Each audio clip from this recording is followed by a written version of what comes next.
Hyvät ystävät, tämä päivä on meille kaikille tärkeä päivä.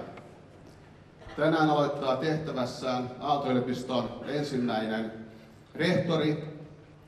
Minulla on ilo toivottaa tervetulleeksi rehtori Tuula Teeri.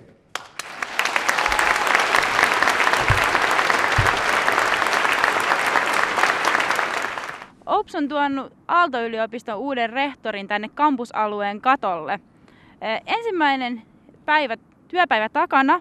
Sä oot aika rohkea, et ihan helppoon pestiin lähtenyt. Joo, en lähtenyt, mutta mä oonkin semmoinen, että mä tykkään tämmöisistä haasteista. Eli mitä suurempi haaste, niin sen mukavampaa sitten, kun se on onnistunut. Eilen oli sun virkaan astujaisjuhlat ja siellä oli oikeastaan melkein tällaista tuulamaniaa ilmassa ja himmetä hypetystä. Et millaisia mahdollisuuksia niin rehtorilla on oikeasti vaikuttaa niin yliopiston menestymiseen? Rehtorilla on tosi suuret mahdollisuudet, erityisesti nyt kun tässä on nimenomaan lähdetty siitä, että niin kuin tämä tavallaan rehtorin strategisen johtamisen rooli niin kuin korostuu. Eli rehtorina mulla on mahdollisuus niin kuin tavallaan luoda semmoisia suuria linjoja, niin kuin mihin suuntaan tämä yliopisto on menossa, ja sitten toisaalta resursseja allokoimalla niin vaikuttaa siihen, että näitä tämmöisiä ajatuksia saadaan toteutettua.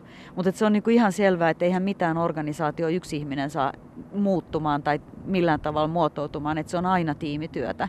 Eli niin kuin rehtorin tehtävä on enemmän semmoinen innostajan rooli ja tavallaan semmoinen sparraajan rooli siinä. Että sulla on parikymppinen poika, jos mä oon oikein ymmärtänyt. Haluaisitko sä olla hänen rehtori? En haluaisi olla, ja itse asiassa en ollenkaan sen takia, että mä en itse haluaisi olla hänen rehtori. Mä luulen, että hän ei haluaisi, että mä olisin hänen rehtori, koska siinä tulee aina, siis lapselle ja nuorelle, niin tulee niinku semmoinen olo, että jotenkin pääsee helpommalla, koska vanhempi on rehtori. Vaikutat edeltäjäsi huomattavasti rennommalle tyypille. Millaiselle sä haluaisit niin kuin näyttää opiskelijoille ja henkilökunnalle? Millainen rehtori sä haluaisit olla? No, nythän mulla ei ole edeltäjää, kun mähän on Aalto-yliopiston ihan ensimmäinen rehtori. Et mulla ei olekaan tämmöistä niin kuin, tavallaan esikuvaa tähän rehtorina olemiseen sillä tavalla, mutta mä haluan niin kuin olla kaikille, siis henkilökunnalle ja opiskelijoille ihan samalla tavalla, niin mä haluan olla semmoinen rehtori, joka on, niin kuin, jonka luokse voi tulla, joka on niin kuin tavoitettavissa. Ja mä eilenkin taisin sanoa siinä avajaispuheessani, että kaikkia päätöksiä hän ei voi tehdä niin kuin kaikkien mielipiteen, koska niistä tulee semmoisia kompromisseja.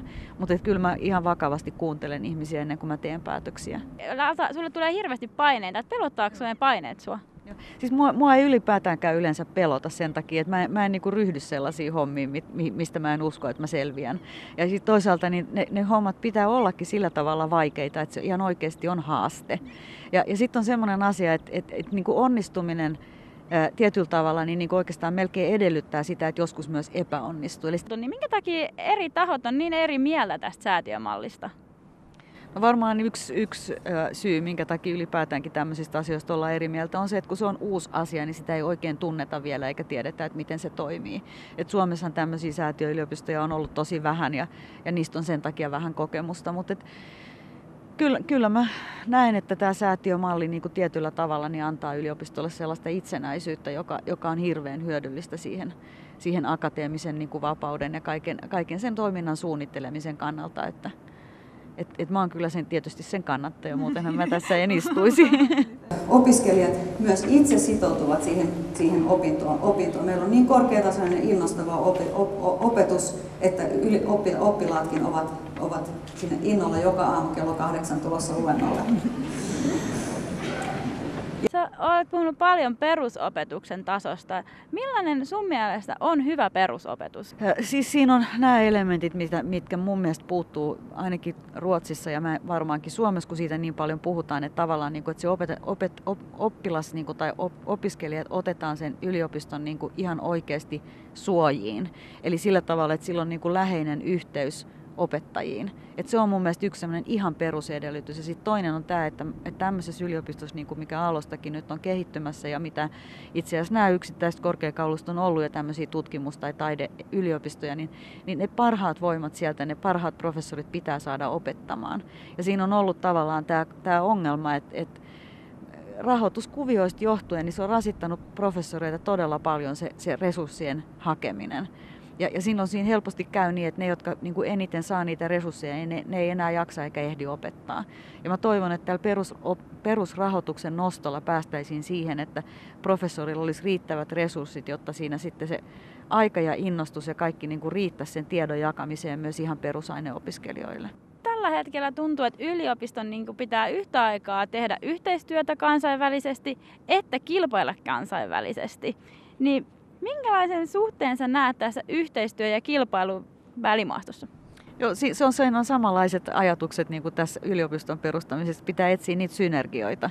Eli tietenkään ei kilpailla ei tehdä yhteistyötä sellaisen yliopiston kanssa, joka tekee ihan samaa kuin me usein. Koulutusyhteistyöstä voi kyllä sellaisissakin tapauksissa olla. Mutta usein nämä yliopistojen väliset allianssit perustuu just siihen, että on niin kuin toisiaan täydentävää toimintaa. Ja silloin ne parhaiten toimii, että silloin ei ole sitä suoraa kilpailutilannetta sen yhteistyökumppanin kanssa.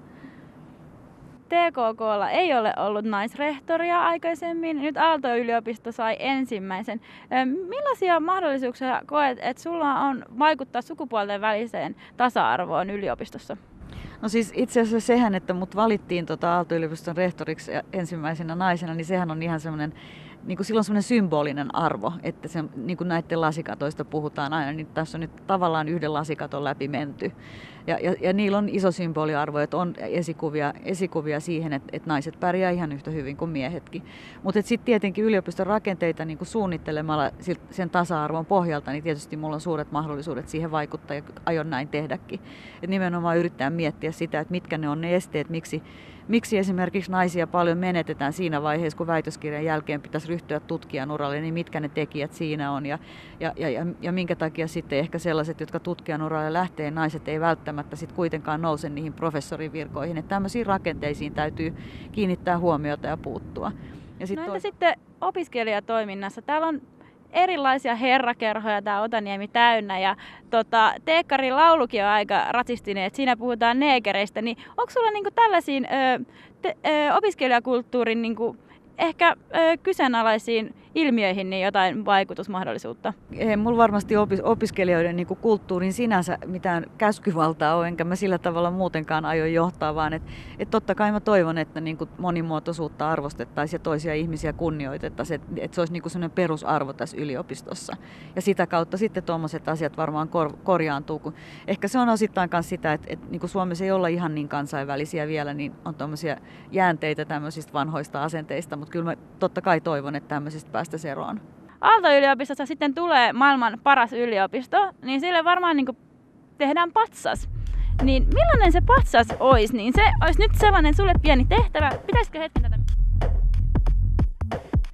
Pyytäisin ottamaan hanskat pois ja hahmottelemaan näistä muovailuvahoista. Mä voin vähän lämmittää.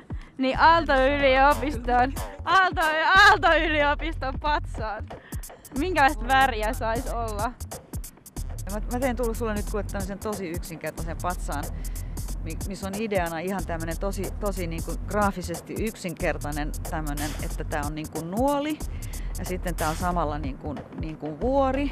Ja sitten tänne pannaan vielä tämmöinen tutkija tänne vuoren huipulle näin. Ja tässä on niinku se suunta ylöspäin ja sitten siellä ne aallon tutkijat ovat jo siellä sun vuoren huipulla.